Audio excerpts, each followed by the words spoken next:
Dans ce village du Sungo où s'abat le marteau des sorcières en l'an 1589, il est 3 femmes accusées par le peuple. Adélaïde, Rosine et Salomé sont nées toutes les 3 au village. Elles ont grandi ensemble. Toutes 3 ont connu l'instant du bonheur d'un mariage. Et par-dessus tout, elles ont fait le serment du sang, celui de partager chaque instant leur miette d'amour.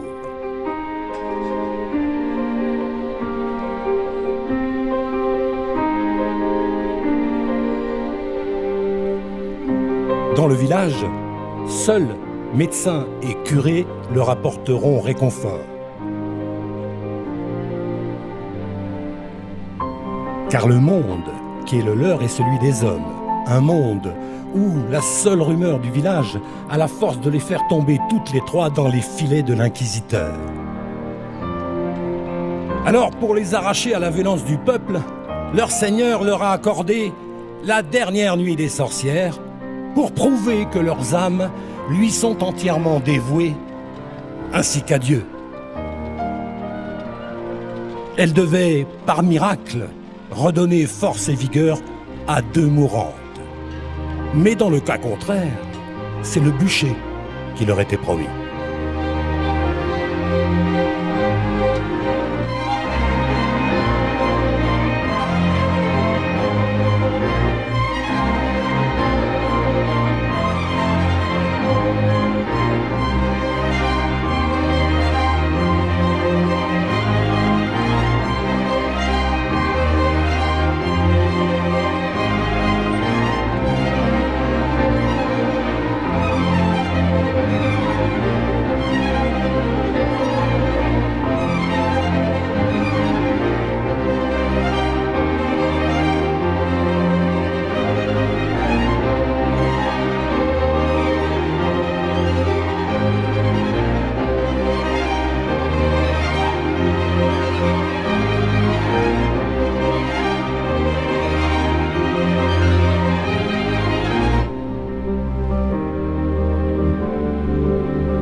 Et pourtant, 200 ans plus tôt, dans ce même village du Sungo, en plein Moyen-Âge, on ne brûlait pas les femmes soupçonnées de sorcellerie. Notre temps aurait-il à ce point reculé ?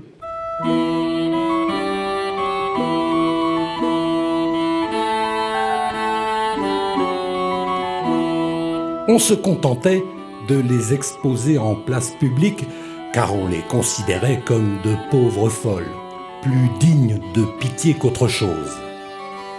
Oui, les jours de foire étaient tolérés sorcières, mages, jeteurs de sorts et autres guérisseurs.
Les ancêtres d'Adélaïde, Rosine et Salomé, faisaient boire ce vin médicinal aux épices appelé Hippocras.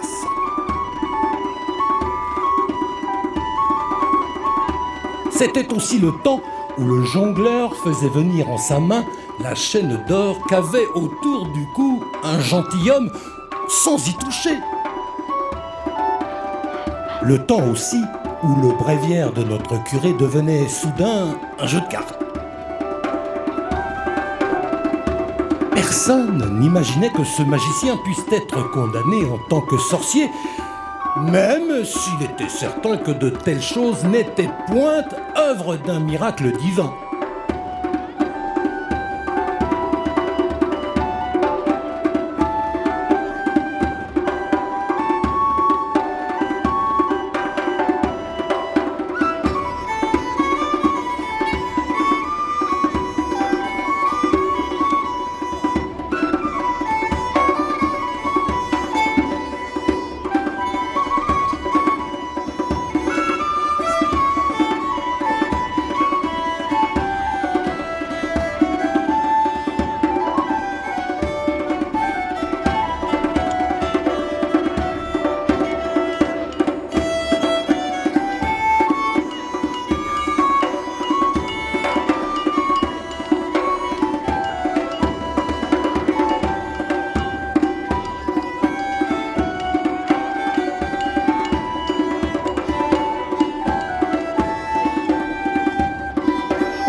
Mais les livres d'histoire m'ont aussi enseigné que la fin de ce Moyen-Âge fut très rude pour le peuple.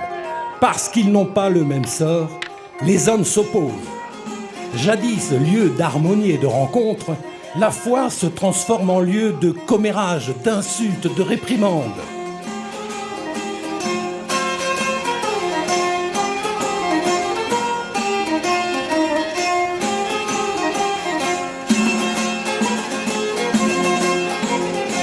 Très vite, le peuple est gagné par la croyance de subir un sort. Alors, dans ce monde où l'ordre est menacé, l'échange de coups, un excès de rage et de colère vont devenir œuvre de sorcellerie, surtout si un tort ultérieur peut y être relié.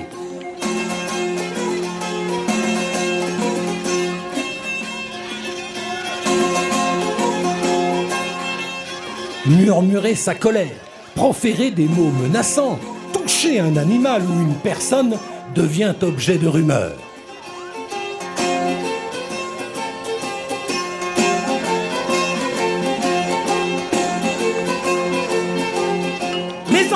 Mes enfants, qui que vous soyez, faites preuve de retenue, car votre colère risque de réveiller celle de votre Dieu.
Mon histoire de la dernière nuit des sorcières débute bien après le Moyen-Âge, en l'an 1550, dans ce petit village où grandissent ensemble Rosine, Adélaïde et Salomé.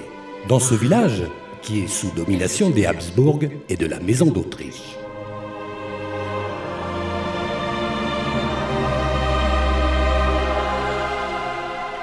Après la guerre des Rustaud, la vie des paysans devient bien misérable.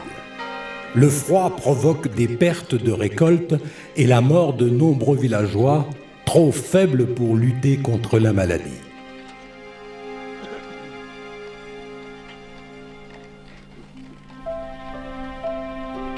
Mais qui sur cette terre peut être accusé de contrôler le ciel par la magie? Écrasé d'impôts, soumis en temps de paix aux vexations seigneuriales les plus odieuses, les villageois vont alors connaître, avec une autre froideur, l'arrivée des procès en sorcellerie. Même Ronsard, le prince des poètes, se déchaîne contre une vieille sorcière, regrettant que le bourreau se soit contenté de la fouetter, et d'ajouter « Par toi, les vignes sont gelées. Par toi, les plaines sont grêlées. Par toi, les arbres se renversent. Par toi, les laboureurs lamentent leur blé perdu. Et par toi, pleurent les bergers, leurs troupeaux qui meurent. » Au village, pour combattre ce mauvais sort, les trois filles, à l'âge de 10 ans, font le serment du sang, celui de partager chaque instant de leur miette d'amour. Et pour cela, elles se dessinent, là, sur l'épaule, ces petites miettes à l'encre noire.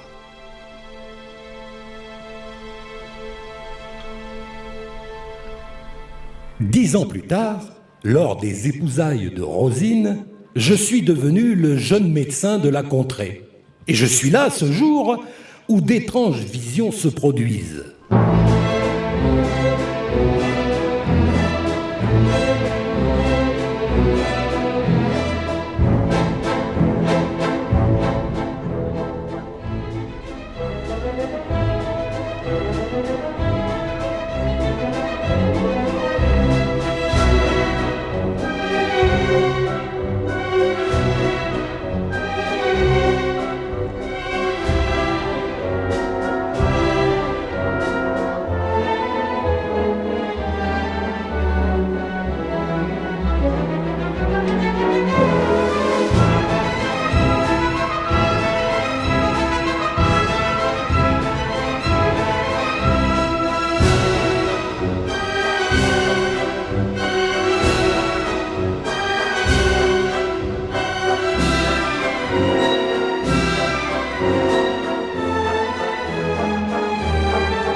Je l'ai compris plus tard de mes livres.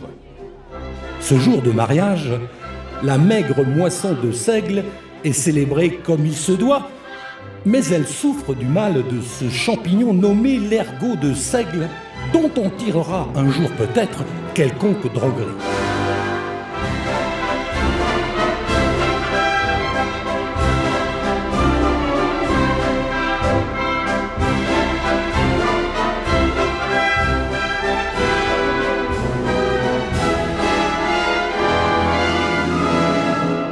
Et puis, quelque temps après le banquet, ceux qui en avaient mangé ont d'étranges visions. Cette nuit-là, au village, c'est tout un monde qui bascule en hallucination.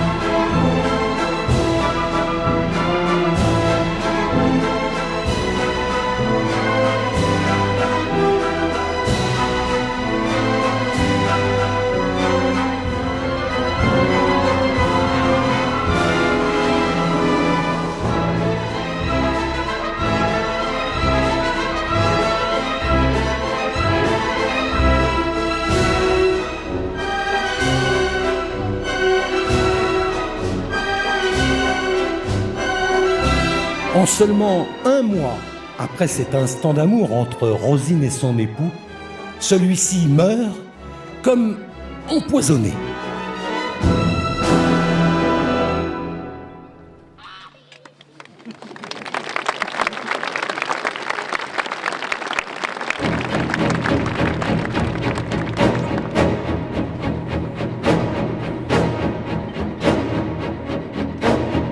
Quinze ans plus tard, deux mondes se font face sur cette terre du Sungo. Dans le premier monde, il y a ceux qui appartiennent à l'ancien ordre des choses, des femmes et des hommes qui continuent à vivre selon les coutumes qui prévalent depuis des siècles.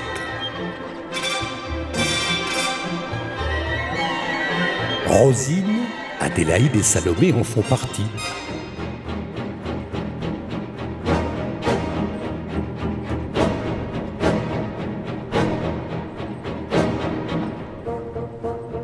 Rosine est remariée à Hans, mais ce dernier la brutalise. Elle s'en confie alors à un bel homme qui lui parle et écoute ses doléances. Si elle le suit, il la rendra libre et heureuse. De plus, il lui promet tant d'argent qu'elle ne sera bientôt plus dans le besoin.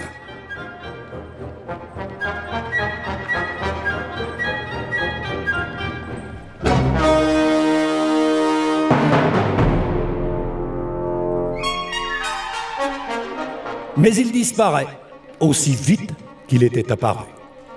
Et le lendemain de leur nuit d'amour.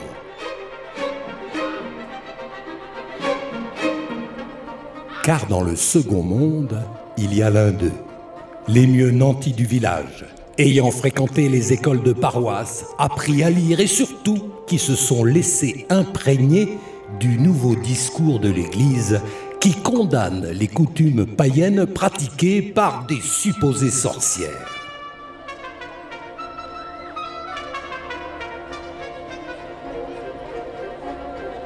Il y a donc deux mondes qui s'opposent, si bien que les conflits envahissent ces terres administrées par les Habsbourg en cette année 1550.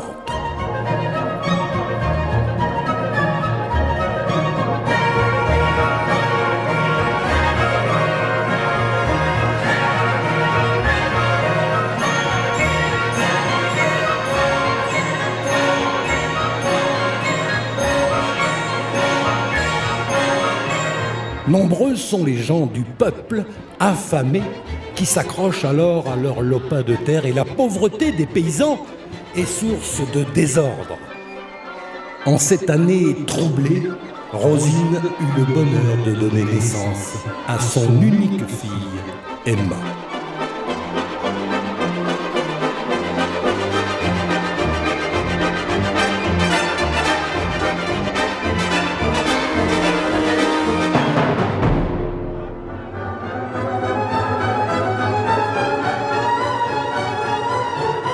Alors, très vite, face à la révolte des paysans, les discours de l'Église changent. Grâce à l'imprimerie, de nouvelles images de démons sont données au peuple. Bientôt, la croyance que certains appartiennent à Satan envahit les âmes jusqu'alors paisibles des campagnes.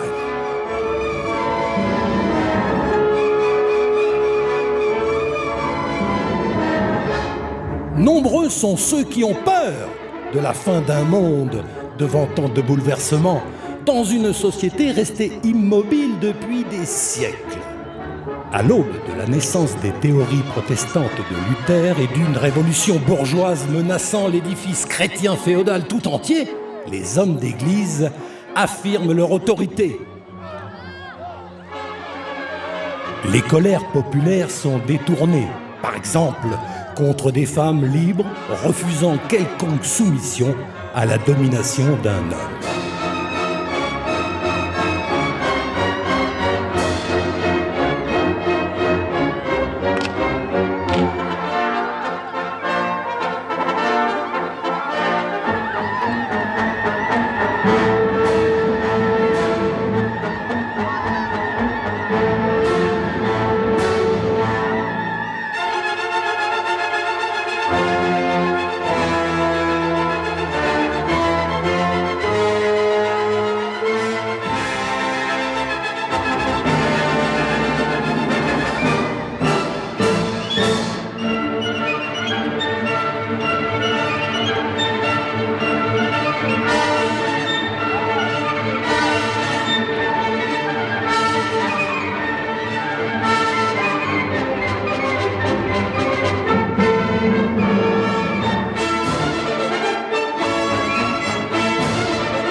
On demande alors au peuple de croire que les sorcières qui pouvaient jadis guérir de tous les maux sont envoyées par Satan lui-même pour tenter l'humanité à commettre les pires crimes.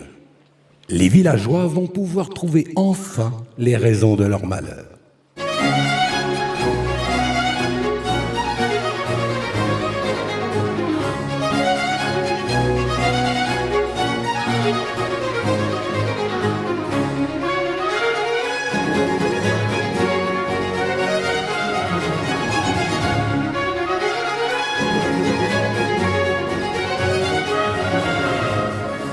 Et pourtant, ces femmes sont réputées pour être des guérisseuses. Livrées à elles-mêmes, elles font grandir la médecine par l'usage des herbes, des plantes, des arbres, comme par exemple la poudre de gui poussant dans les chênes et qui sert à différentes potions magiques. Alors pourquoi celles qui ont des dons de guérison devraient à présent être accusées d'avoir signé un pacte avec le diable ? Beaucoup d'entre elles n'essaient-elles pas de concilier la pratique de ces dons avec leur foi, utilisant des formules de prière à la Vierge ou à des saints ?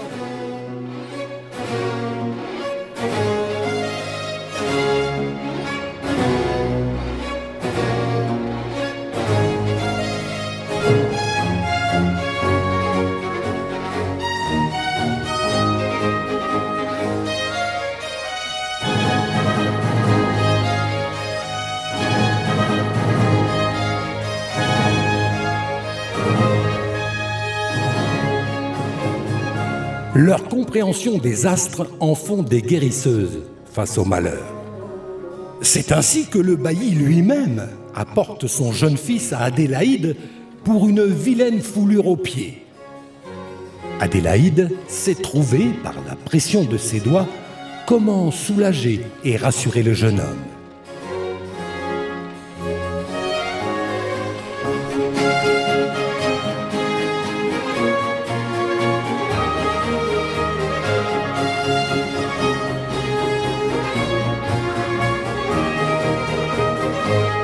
Car, comme elle aime le répéter, réjouissons-nous d'éprouver quelques douleurs. Ceci tend à prouver que nous sommes bien vivants.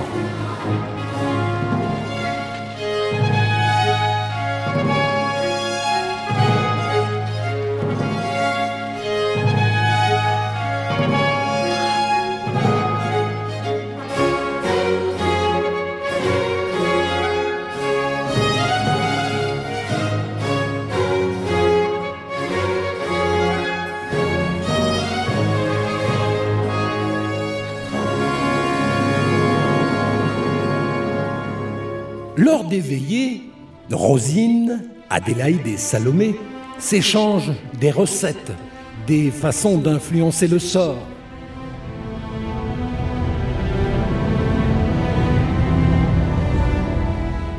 Elles transmettent aussi les croyances païennes et la culture populaire en enseignant les rudiments de l'écriture à leurs enfants.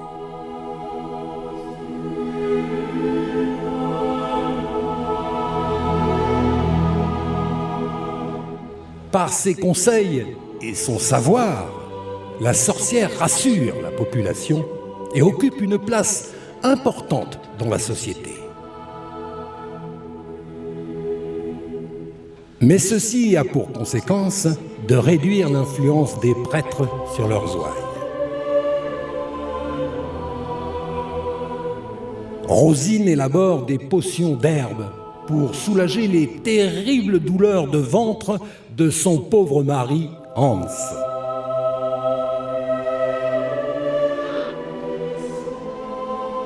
Les guérisseuses demeurent l'unique recours du peuple, car le peu de médecins que nous sommes ne peut se produire partout. Mais les guérisseuses deviennent peu à peu une crainte, puisque si elles sont capables de guérir, elles peuvent aussi amener la mort et la souffrance. La méfiance les entoure, et rapidement, elles font l'objet de rumeurs, surtout au sujet de leur sortie à la nuit tombée.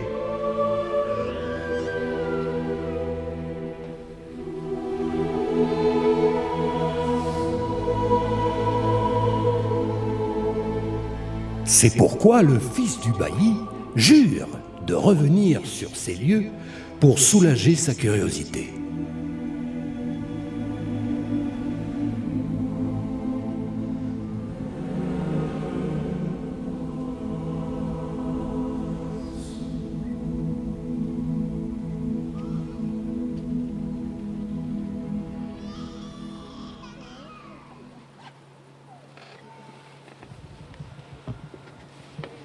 Quelque temps plus tard, dans la nuit enneigée de la Saint-Étienne, le fils du bailli rentre chez lui en passant la rivière, sa cheville déjà remise.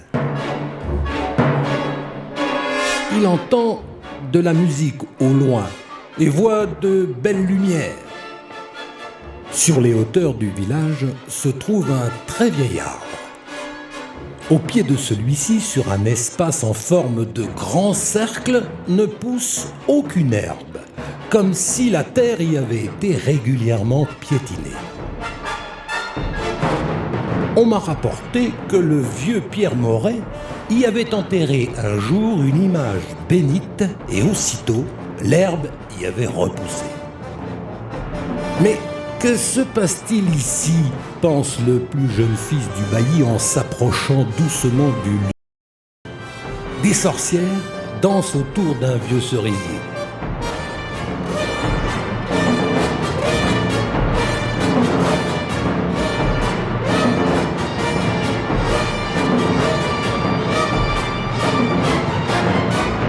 Par malheur, il vient de tomber au milieu d'un sabbat qui se tient sur la colline.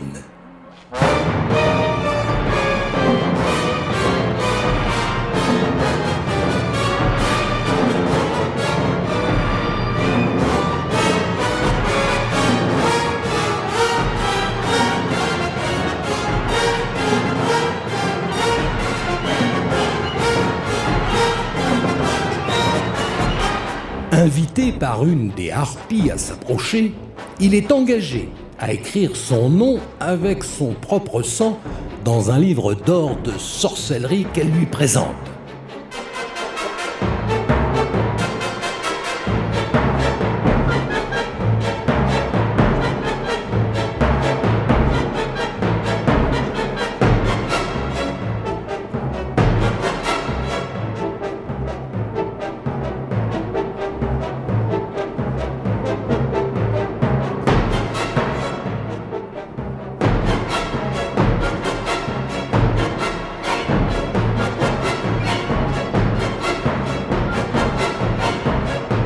Il fait semblant d'obéir. Mais prenant la plume, il inscrit sur le registre les noms de Dieu le Père, le Fils et le Saint-Esprit.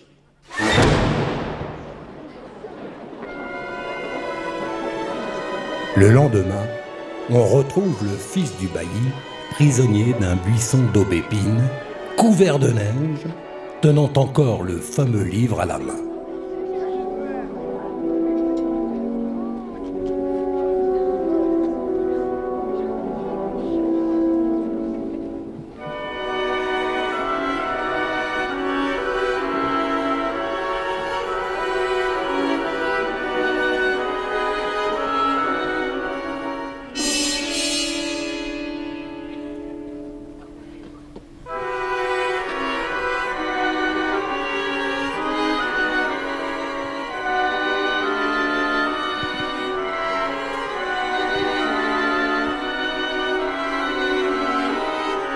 Le curé s'empresse alors de lui arracher des mains ce maudit ouvrage.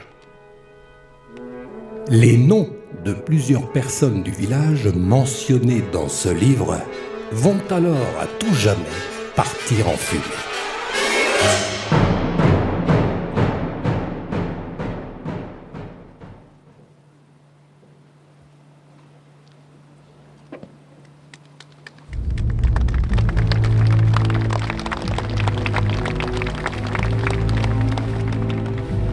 Bien que l'idée de sorcellerie soit mentionnée dans la Bible elle-même, l'Église avait écarté pendant longtemps l'existence des sorcières et de leur pouvoir.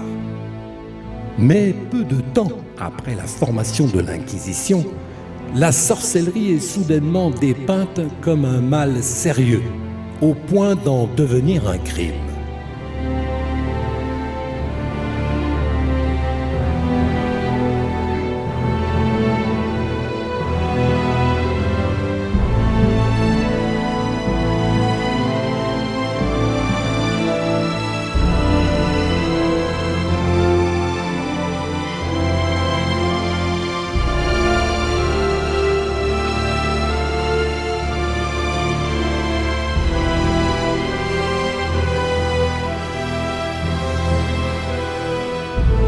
Car près de 100 ans plus tôt, en 1486 à Strasbourg, deux inquisiteurs dominicains, Jacob Sprenger, prieur du couvent de Cologne, et Heinrich Kramer de Sélestat, avaient publié un ouvrage de 600 pages intitulé Malleus Maleficarum, c'est-à-dire le marteau des sorcières. Il s'agit d'une enquête commanditée par l'Inquisition qui décrit les sorcières et leurs pratiques et comment les reconnaître. S'il est des livres qui sèment le trouble, il en est d'autres qui sèment la mort. Car ce manuel, à l'usage des inquisiteurs et des magistrats, est destiné à lutter contre la sorcellerie. Hélène crache sur le sol quand elle voit cet inquisiteur arriver au village en cette année 1589. Il porte sous son bras ce livre, Le marteau des sorcières, qui décrit la sorcellerie comme un vaste complot démoniaque qui va détruire la chrétienté.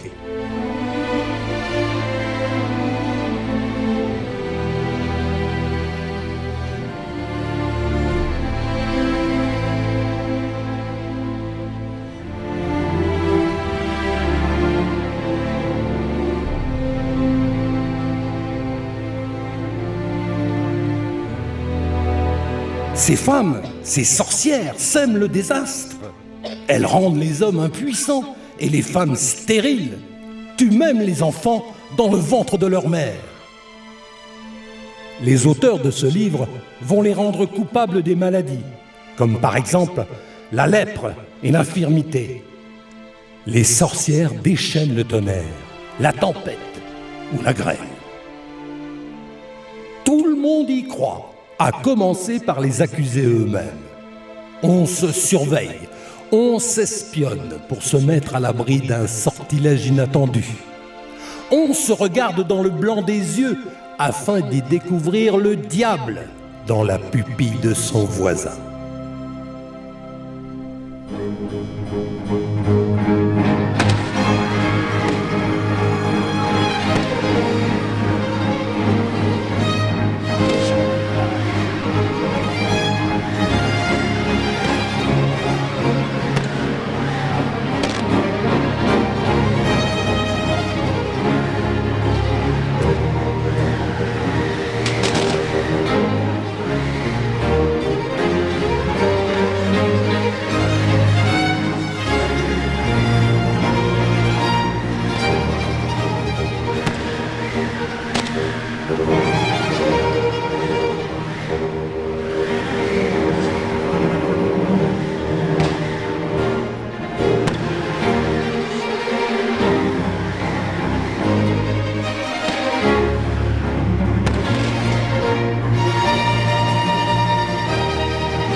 Salomé s'est disputée avec le voisin d'à côté, la veille au soir.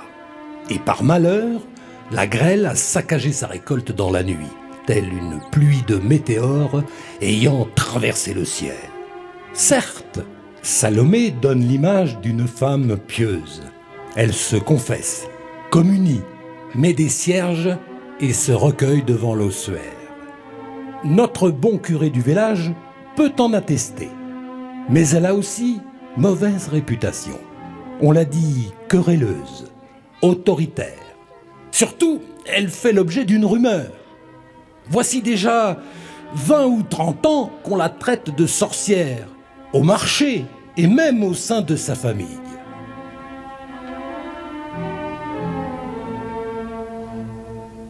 Exerçant leur horrible ministère, les inquisiteurs et chasseurs de sorcières se croient investis d'une mission divine et appliquent à la lettre les élucubrations écrites dans le Malleus Maleficarum. La rumeur du peuple est suffisante pour conduire une personne devant le tribunal. Un rien libère la parole des accusateurs. Salomé a fait cuire un poulet un jour de carême. Elle connaît les herbes qui soignent, a difficilement avalé la sainte hostie. Elle est donc montrée du doigt, car aujourd'hui, le peuple vient au devant de l'inquisiteur. Ce peuple qui nourrit la rumeur, ce peuple qui va la dénoncer. Un témoin confie même à l'inquisiteur que Salomé porte les stigmates du diable, que cette femme a même provoqué des intempéries. Quant à Rosine, le peuple l'accuse d'empoisonner son mari Hans, et pour Adélaïde, ses pouvoirs de guérison sont diaboliques.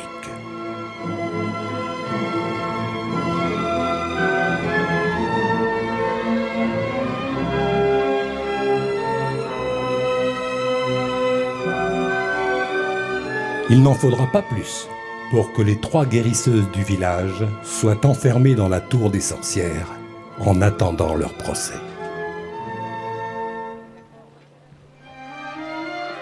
Mais pour échapper à tout cela, connaissant trop bien l'issue d'un tel procès, moi, Jacob le médecin, je m'avance auprès du bailli, ayant moi aussi soigné son fils. Je lui demande une faveur. Pour les arracher à la haine du peuple, je demande que le Seigneur leur accorde une dernière chance. La dernière nuit des sorcières, pour prouver que leurs âmes lui sont tout entièrement dévouées, ainsi qu'à Dieu, bien sûr. Elles devront donc, par miracle, redonner force et vigueur à 2 mourantes du village.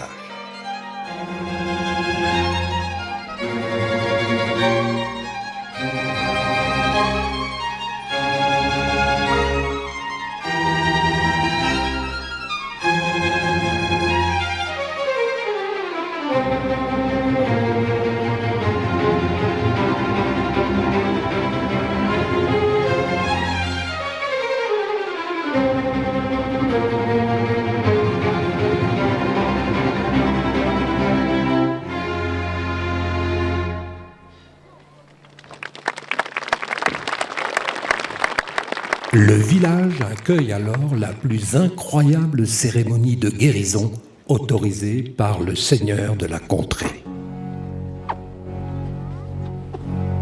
Les 3 guérisseuses n'ont pas d'autre choix que d'apporter la preuve de leur science. Car quiconque demeure dans la seigneurie sait très bien que ces 2 sujettes, Ursule, femme de Matisse, et la sœur de Jean, sont depuis plusieurs années affligées de maladies telles qu'aucun remède naturel ne peut les guérir. Or, il est clair que si la maladie est surnaturelle, elle ne peut être guérie que par des moyens surnaturels. C'est pour ce motif que les 3 accusés vont tenter de ramener ces femmes à la santé. Les 3 sorcières font un grand cercle magique de croix blanches plantées en terre, comprenant l'église et le cimetière.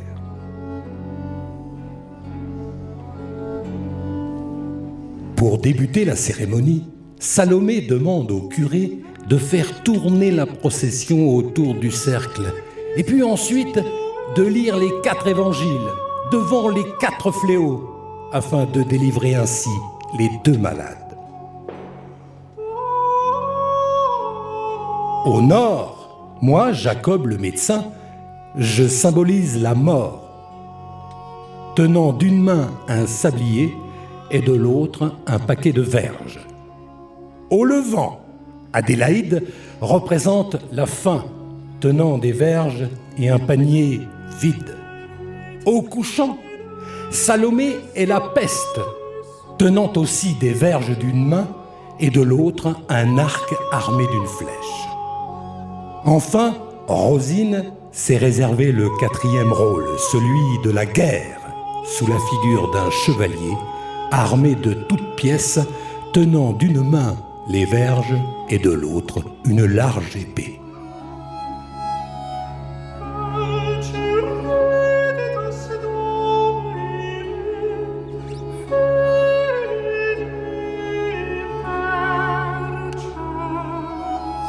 Au centre sont apportés les 2 malades, tenant l'une un bouquet et un flambeau, et l'autre un bouquet et une lanterne. Elles sont enfermées dans ce cercle des malheurs qui peuvent affliger l'humanité tout entière, symbolisée par les 4 fléaux.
Mais à la fin, lorsque Rosine me demande de questionner les 2 malades, l'une d'elles, au lieu de se lever pour marcher, s'élève vers le ciel.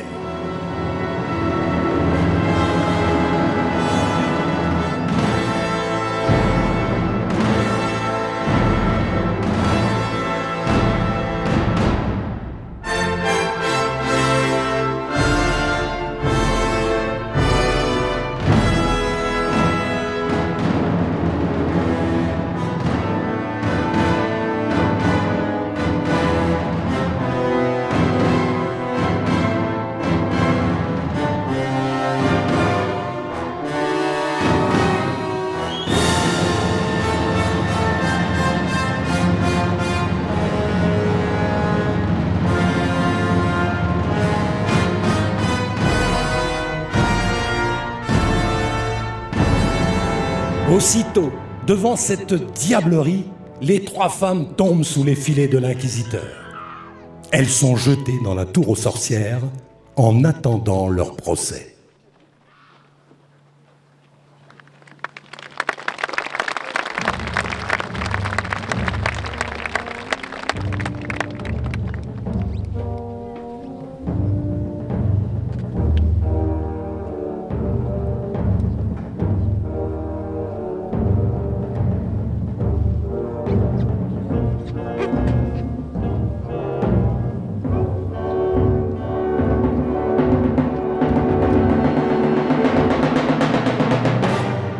Le jour du fameux procès, il y a là bien plus qu'un village représenté. Les accusateurs prennent le visage du paysan, de la pieuse villageoise, du seigneur, du bailli et de son fils. Je suis là, moi, Jacob, le médecin, aux côtés du curé du village, témoin de la haine de tout un peuple qui est le mien, un peuple que je ne reconnais pas. Le bailli lui-même préside le procès du haut de son tribunal et de ses 14 juges issus de la seigneurie. Les juges, en tant que représentants de Dieu, se disent protégés contre le pouvoir des sorcières.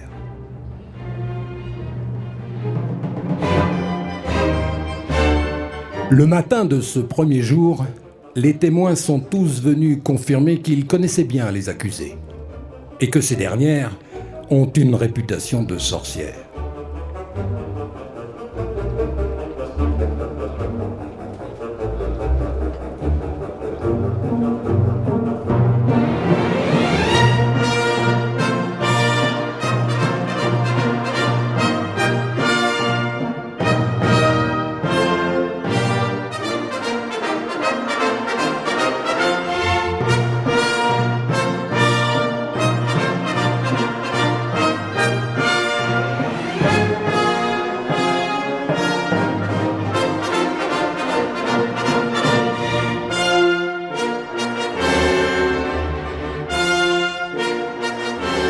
Ils ont énuméré les dommages que ces dernières ont causés à la communauté, des pertes d'animaux, des mauvaises récoltes, ou même d'avoir amené la maladie ou d'avoir causé la mort.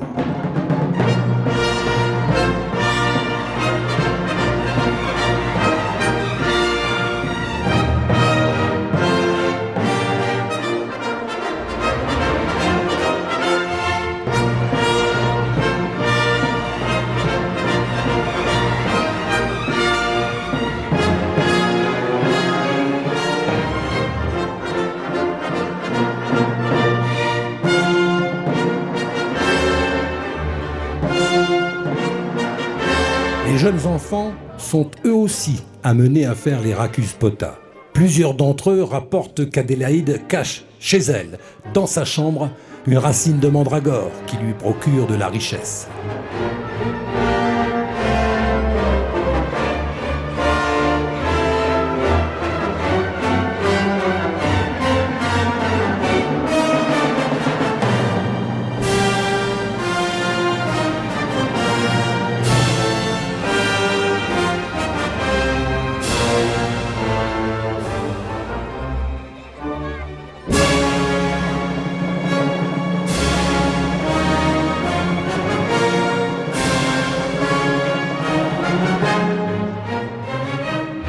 D'autres précisent même qu'elle a un chien noir. Qu'elle reçoit un homme par la porte de l'arrière-cour et qu'elle se trompe en priant le Notre Père. Rosine a été entendue dire qu'il lui fallait maudire 3 fois une certaine herbe pendant 9 jours pour guérir son pauvre mari Hans. Des paroles bien imprudentes. Car après écoute de ces témoignages accablants, les juges sont convaincus de l'existence d'une secte satanique.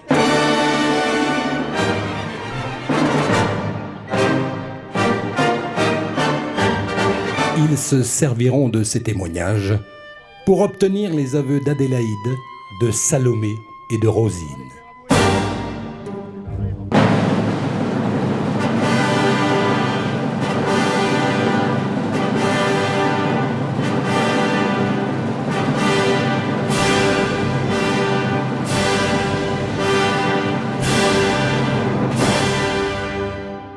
Car ce précieux livre du marteau des sorcières prévoit une série de questions pour vérifier que l'accusation de sorcellerie est bien fondée.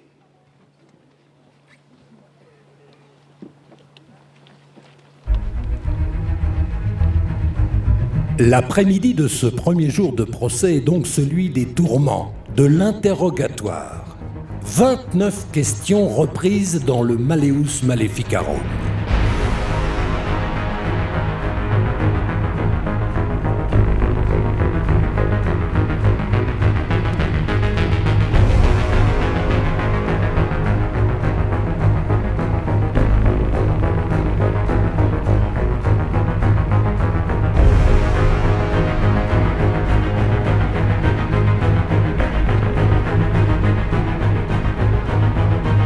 Depuis combien de temps êtes-vous sorcière? Pourquoi l'êtes-vous devenue? Comment l'êtes-vous devenue et que s'est-il passé à cette occasion? Quel est celui que vous avez choisi comme compagnon? Comment se nomme-t-il? Comment se nomme votre supérieur parmi les esprits malins? Quel est le serment que vous avez été obligé de lui prêter? Comment et en quels termes l'avez-vous fait? Quel doigt avez-vous été obligé de lever? Où avez-vous célébré vos noces? Quels démons et quelle autre personne y ont assisté? Y avez-vous Comment mangé? La table était mise? Vous êtes assise à la table? Quelle musique y a-t-on joué? Quelle danse que vous a donné dansé pour vos noces votre compagnon? Quelle est la marque que votre compagnon vous a faite sur le corps? Quel mal avez-vous fait à telle ou telle personne et comment l'avez-vous fait? Avoir causé ce mal? Quels herbes ou quel autre moyen peut-on employer? Quels sont les enfants sur lesquels vous avez jeté un sort? Et pourquoi l'avoir fait? Quels animaux avez-vous frappé de maléfices ou tué? Quels sont vos associés pour le mal commis cette action? Comment composez-vous le fait que vous traversez les paroles prononcées doigt depuis combien de temps? Quel démon et quelle chenille avez-vous mis? Comment procédez-vous? Pourquoi?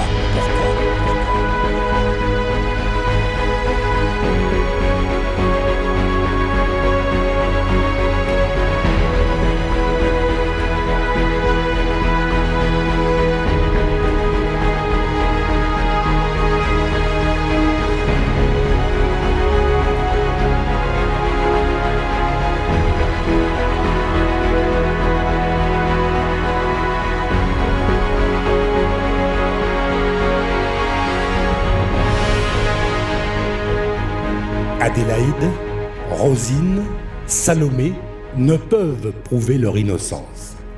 Elles ont trouvé la force de nier toutes ces méchancetés dont on les accable. Alors le bailli ordonne de les enfermer à nouveau dans la tour des sorcières.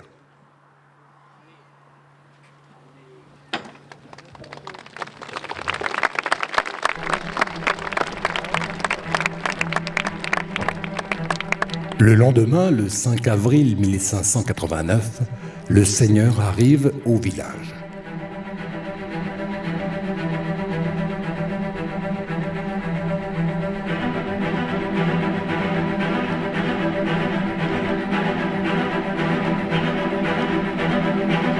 Le bailli lui annonce que l'interrogatoire n'a pas suffi à faire parler les accusés de leur pacte satanique. Puisqu'elles n'ont rien voulu avouer après de multiples avertissements, les juges sont contraints à faire venir les piqueurs. Le seigneur ne veut pas en savoir davantage et repart en forêt pour y trouver le calme de la nature. Car celle des hommes l'envahit de tristesse.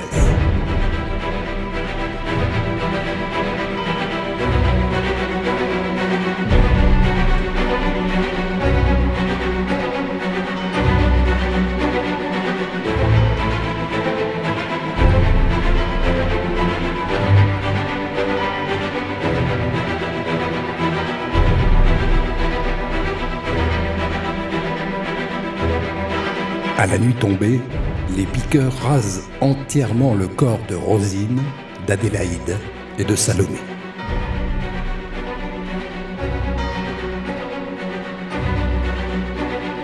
Puis on cherche sur la peau les marques laissées par la fréquentation du malin.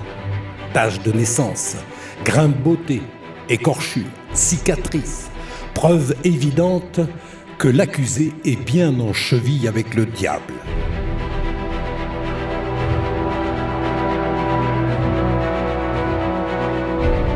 Les piqueurs sont aussi chargés de trouver les endroits insensibles sur le corps de ces pauvres femmes.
Enfin, il trouve cette marque diabolique prouvant un lien avec le démon, tels ces petits points noirs, là, sur leurs épaules. Alors le pire reste à venir, car les juges ordonnent de les conduire à la torture.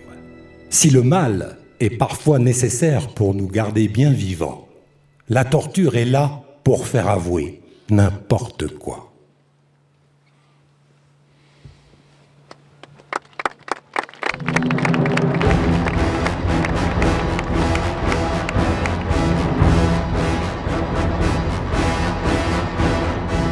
Les bourreaux ont vêtu les 3 accusés d'une grossière chemise de lin.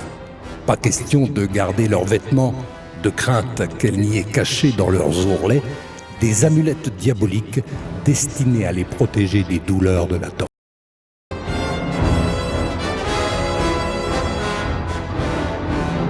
L'infâme interrogatoire reprend au fer rouge pour Adélaïde, à la chaise d'insomnie entièrement couverte de pointes pour Rosine, et à l'estrapade désarticulant la pauvre Salomé. On la suspend par les poignets, liée dans le dos, on lui verse de l'eau froide sur le corps, et on ajoute des poids aux 2 pieds pour aggraver la pesanteur de son corps.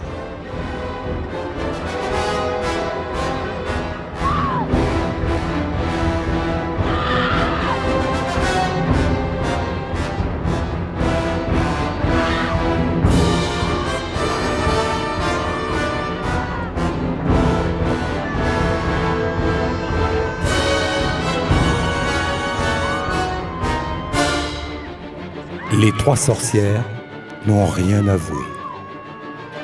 On leur a bien promis, si elles avouaient, la clémence ou une maison de paille. Mais rien n'y a fait. Le serment qui les lie, celui de partager toutes leurs miettes d'amour, est plus fort que le mal. Mais aussi ces 2 prix qu'on leur avait révélés. La clémence ne signifie rien d'autre qu'elles seront décapitées avant le bûcher. Quant à la maison de paille, eh bien on attisera les flammes pour que le bûcher s'embrase plus vite.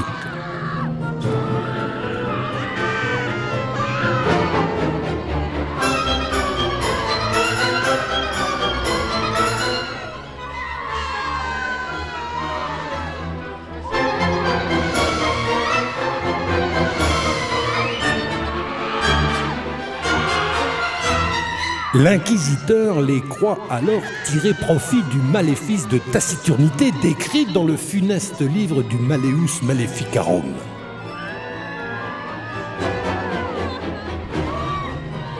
Alors il ordonne aux bourreaux de redoubler de vigueur, car tout le monde avoue sous la torture. C'est donc bien que tout le monde est coupable. La torture reprend pour qu'enfin l'envie de richesse, la soif des plaisirs, le désir de se faire craindre, tout cela soit enfin prouvé par des aveux sous la torture.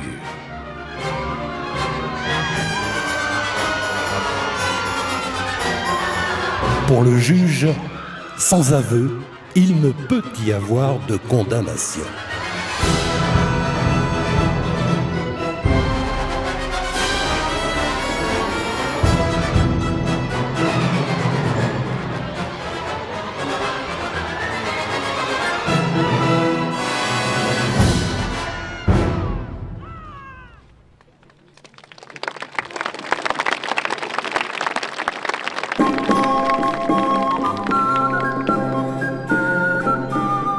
En cette année 1589, il y a 2 mondes.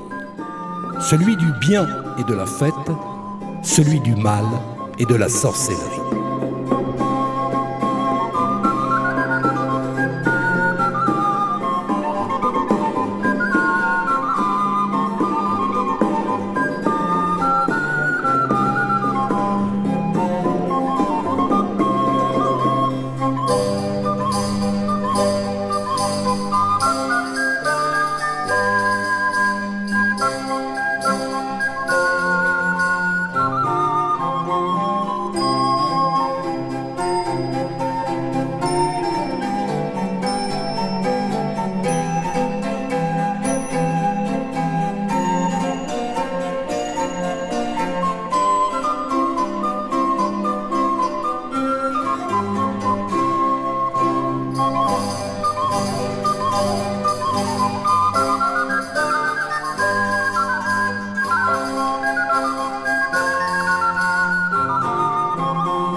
Adélaïde est enchaînée et livrée en spectacle aux villageois. Notre bon curé la prend en pitié et tente de la faire disparaître. Elle, qui après la colère de l'inquisiteur, subit désormais la colère du peuple.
Vient alors le temps des aveux et de la sentence.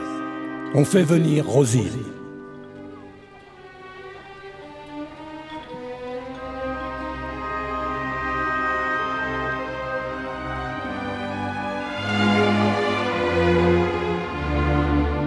La sorcière par devant nous s'est librement et volontairement confessé avoir épousé après une quinzaine d'années de veuvage le fermier Hans.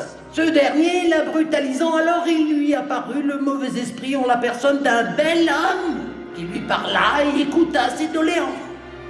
Si elle le suivait, il la rendrait libre.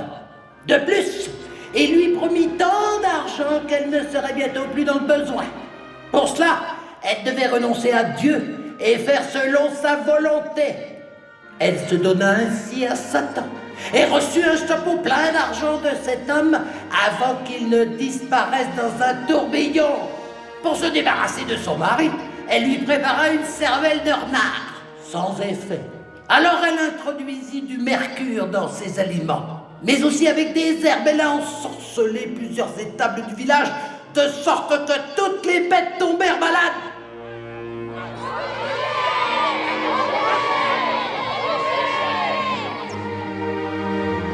Eh bien quoi? Qu'on fasse venir Adélaïde? L'aurait-on retrouvée morte dans son cachot? C'est sans doute que le diable en personne est venu la supprimer dans la nuit pour l'empêcher de révéler ses secrets. Ah, la voici enfin. La sorcière par devant nous s'est librement et volontairement confessée. Un mauvais esprit nommé Péterlé lui est apparu. Si elle le suivait, elle aurait de l'argent, non sans renier Dieu et son armée céleste. Elle devait tuer bêtes et gens. Elle jeta des sorts aux États.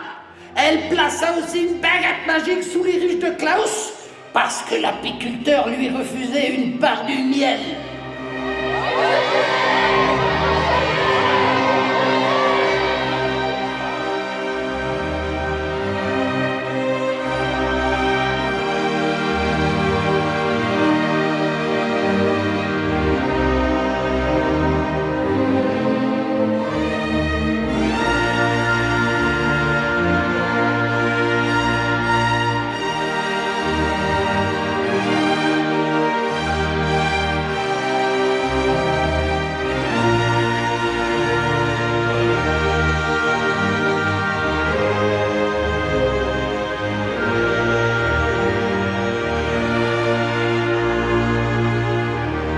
Salomé, par devant nous, s'est également librement et volontairement confessée.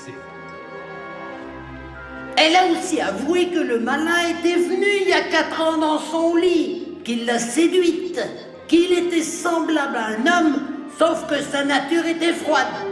Qu'à sa demande, elle a renié Dieu et ses saints, qu'elle a fabriqué de la grêle et le mauvais temps avec réussite, dans le champ de Pierre Moret où la grêle a haché le chanvre.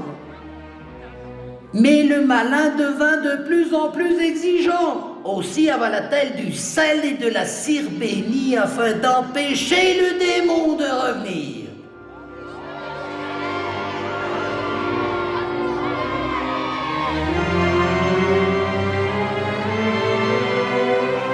Le 7 avril 1589, le tribunal des maléfices rendait son jugement.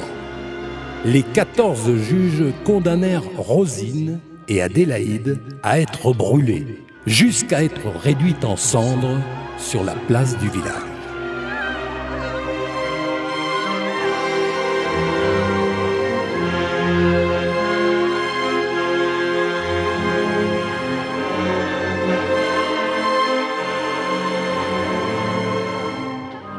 Moins impressionnante et plus résistante, Salomé avait confessé au juge avoir avalé du sel et de la cire bénite afin d'empêcher le démon de revenir.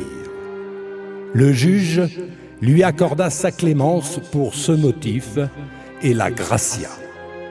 Elle fut remise en liberté, échappant ainsi au bûcher, mais fut condamnée au bannissement. Moi, Jacob, le médecin, j'éprouve cette étrange illusion d'être devenu à jamais son ange gardien.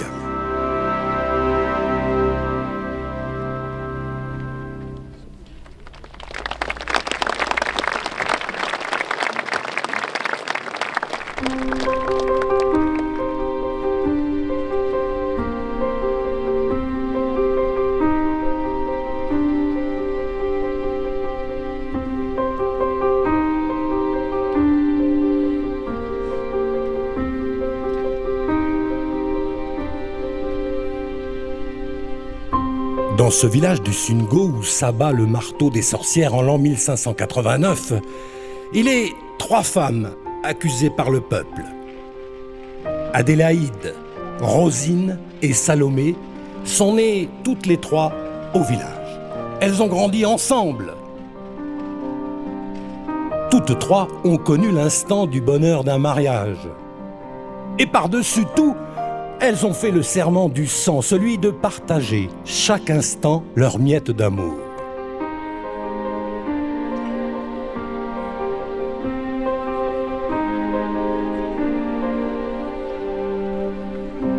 Dans le village, seuls médecins et curés leur apporteront réconfort. Car le monde qui est le leur est celui des hommes. Un monde où la seule rumeur du village a la force de les faire tomber toutes les trois dans les filets de l'inquisiteur. Alors, pour les arracher à la violence du peuple, leur seigneur leur a accordé la dernière nuit des sorcières pour prouver que leurs âmes lui sont entièrement dévouées, ainsi qu'à Dieu. Elle devait, par miracle, redonner force et vigueur à 2 mourantes. Mais dans le cas contraire, c'est le bûcher qui leur était promis.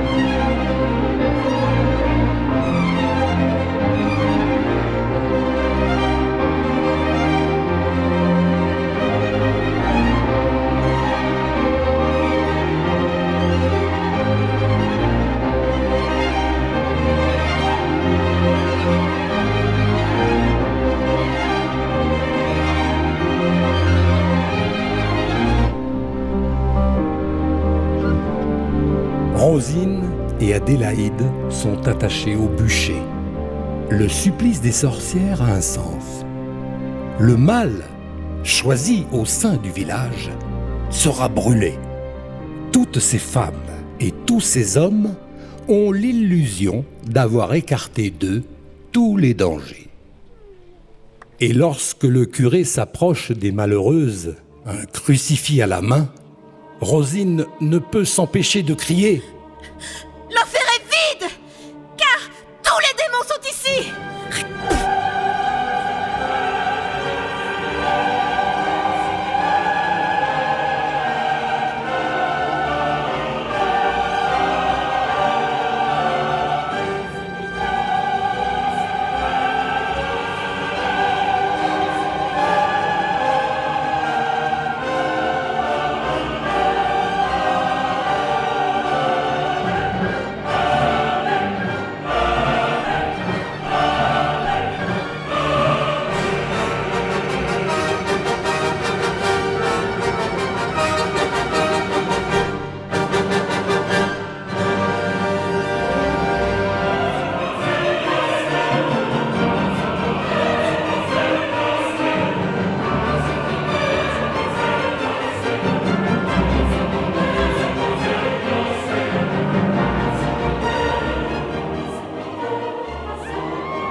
en 1631, le moine jésuite allemand Friedrich Spee fut un des rares justes à avoir le courage de dénoncer l'imposture des procès de sorcellerie. Pour avoir accompagné et confessé près de 200 victimes jusqu'au bûcher, il savait bien que toutes étaient innocentes de ce dont on les accusait. Comme lui, et pour ces deux malheureuses que j'ai assistées jusqu'au feu, aucune, je l'affirme sous serment, n'était coupable du crime qu'on leur imputait.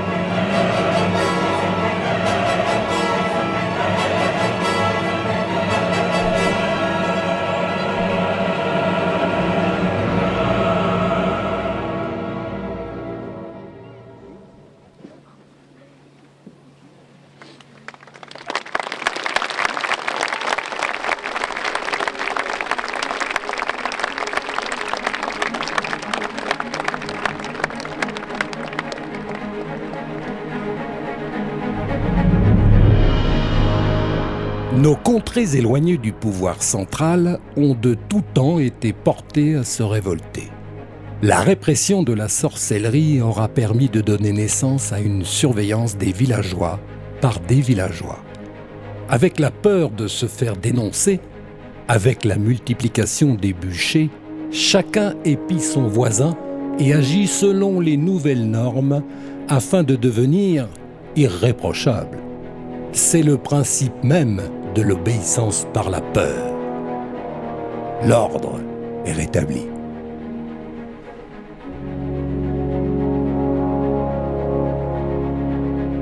Le prix payé aura été celui de 50 000 vies en terre d'Europe occidentale, dont 40 000 étaient des femmes.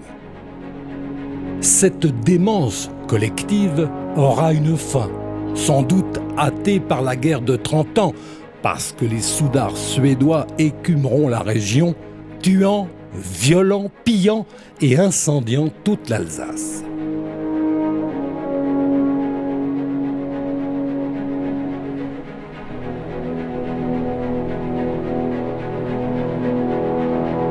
Mais un jour, ce pays pourra à nouveau entrer dans la danse, car la descendance des sorcières restera bien vivante.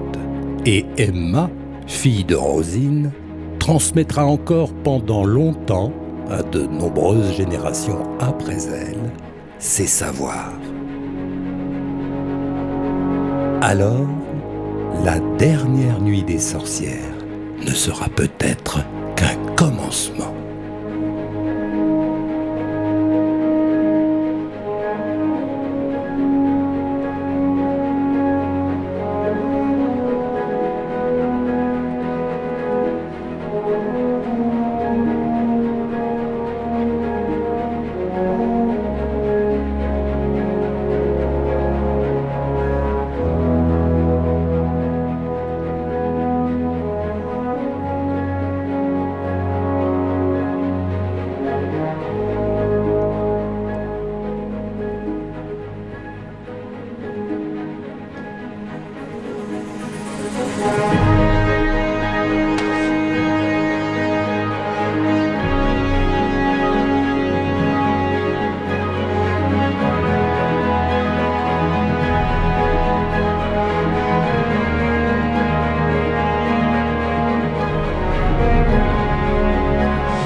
restez assis.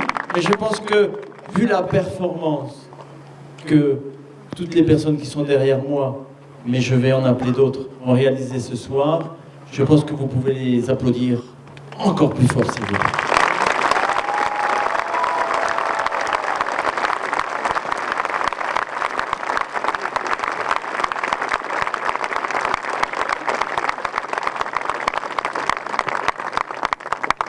Hier, nous avons joué le même spectacle.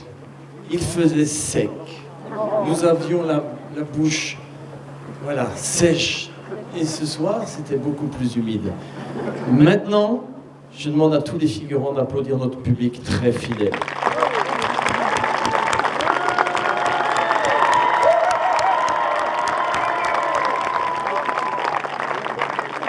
Merci beaucoup. Tous les décors, tous les costumes, tous les accessoires que vous avez vus ce soir, c'est l'œuvre des bénévoles qui sont là derrière moi. Merci à eux. Les bénévoles de l'association Vivre Ensemble, avec le groupe folklorique Les Rustots, que vous avez vu à plusieurs reprises, qui répètent tous les mercredis soirs ici même. S'il y a des gens qui ont une âme de danseur ou de danseuse, venez nous rejoindre. Il y avait Simone Babet, la ferme Simone Babet avec ses animaux, les vrais, vous pouvez les toucher, ce sont des vrais. Merci Simone. Il y avait des chevaux formidables, menés par Georges, Patrick, des attelages du Lion. Merci les gars.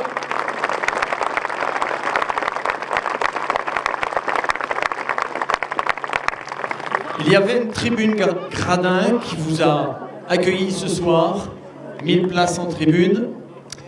La société d'été aménagement d'Offemont nous la propose depuis des années. Sachez qu'elle a été montée en 2h30 avec 30 bénévoles et bien sûr les professionnels. Ne vous inquiétez pas. Merci à vous, les bénévoles. Il y avait avec nous aussi deux associations. L'association Excalibur pour les combats, Bertrand, Stéphane, et l'association La Vannerie du Terroir pour les premières scènes de foire. Alors dans les conditions qu'on a ce soir pour le son, on s'en excuse, mais c'est pas facile. Le son il est là, en effet, il est bâché parce qu'il pleut, donc c'est un peu moins confortable, mais je pense que vous avez entendu cette belle bande sonore réalisée à France Bleu Belfort-Montbéliard avec Pierre Gras comme technicien et Max avec une voix formidable. Et il y avait bien sûr Pierre Monnier, merci pour vos applaudissements, il le mérite. Pierre Monnier pour cette restitution sonore dans des conditions difficiles, et c'est ça un vrai professionnel. Pierre Monnier de Belfort, Master Audiolite. Je ne vais pas oublier bien sûr la recherche musicale de Gérard Moll, qui est parmi nous, un bénévole, les images, vidéos de Valentin Audiovisuel. Bravo, merci pour ce partenaire, merci à Gérard Pascal, aux manettes, qui va nous rejoindre aussi.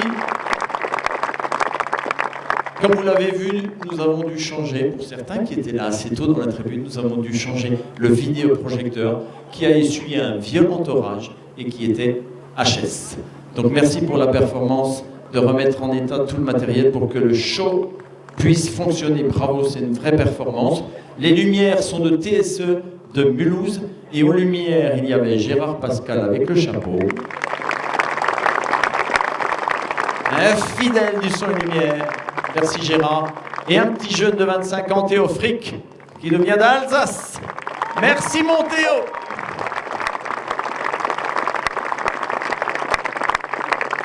Et pour finir, nous avons eu des gens aussi formidables, bourrés de talent.